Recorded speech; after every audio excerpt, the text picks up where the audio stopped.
राजकुमारी के सवाल का जवाब जो देगा उसी से विवाह करेगी। बहुत समय पहले की बात है।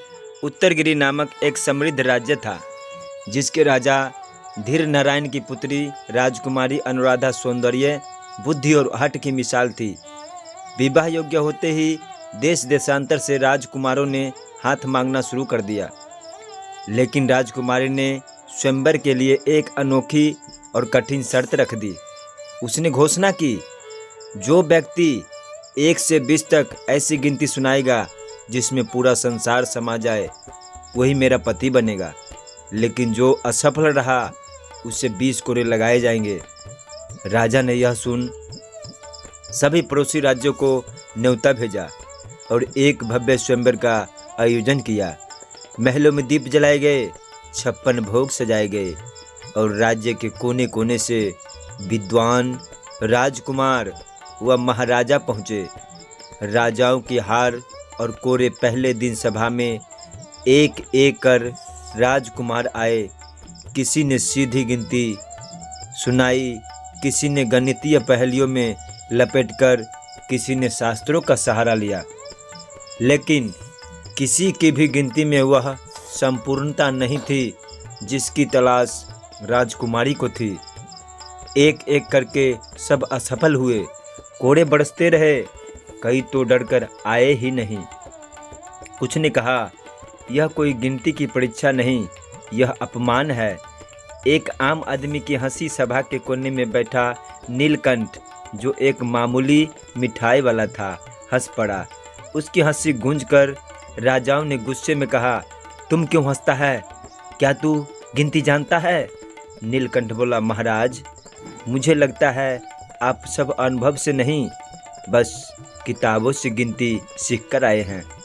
राजा बोले, तो क्या तुम गिन पाओगे? नीलकंठ बोला, यदि गिनती सफल हुई तो क्या मुझे भी विवाह का अधिकार मिलेगा? राजकुमारी ने मुस्कुराकर कहा, हाँ, अगर तुम मेरी शर्त पूरी कर दो तो मैं तुमसे विवाह करूंगी, लेकिन असफल हुए तो मृत्यु दंड मिलेगा। सभा सन्नाटे में थी। सबको लगा यह मिठाई वाला अब गया। अनुभव की गिनती नीलकंठ हाथ जोड़कर बोला, महाराज, अब मैं गिनता हूँ, ध्यान से सुनिए।